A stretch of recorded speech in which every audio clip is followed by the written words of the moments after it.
बात करते कुछ क्वेश्चन को लेकर के अपवाह द्रोणी के बारे में। जो जानते होंगे नदियों का धाराएं जिससे नदियां बहती है उन धाराओं को अपवाह द्रोणी कहा जाता है।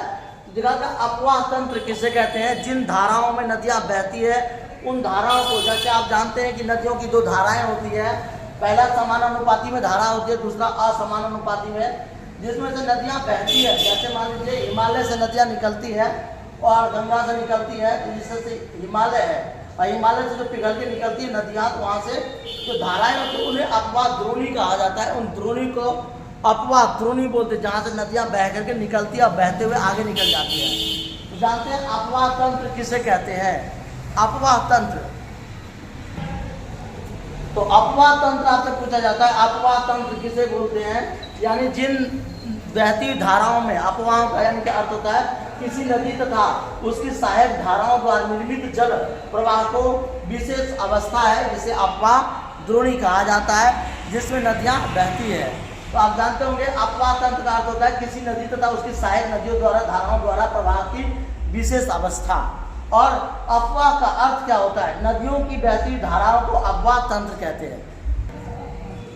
तो देखते हैं अपवाह तंत्र का अर्थ क्या होता है। अपवाह का अर्थ होता है नदी की बहती धाराओं को अपवाह द्रोणी कहते हैं। जिस धारा में नदियां बहती है और धारा कट के अलग चली जाती है उसे अपवाह द्रोणी कहा जाता है।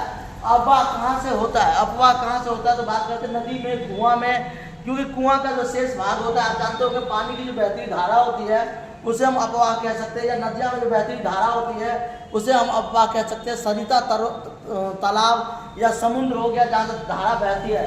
तो अपवाह कहाँ पे होता है? नदियों में, कुआं में, तालाब में, पोखर में या समुद्र में।